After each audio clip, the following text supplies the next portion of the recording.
और दोनों।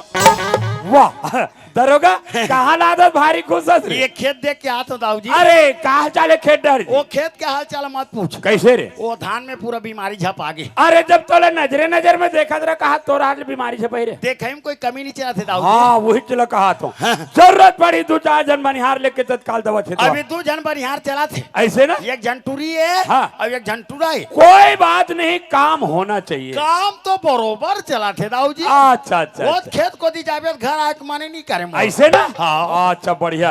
ये दाऊजी मैं नहीं हो का। अरे काकर आवाज काकर आवाज और दरवाजा में देख जाके देखना। दरवाजा का आवाज कौन श्रीमती सोखिया का आवाज काया। दरोगा हाँ। दामन घर में नहीं है का। वो घर में हवे जान कही देबी सुखिया है कही के। तो हर दिन आते जाते रथा सोखिया कैसे दिन भर तुम्हारे दोनों को एक में बलैया लगे रहा। चल जाओ भीतरी में है चल।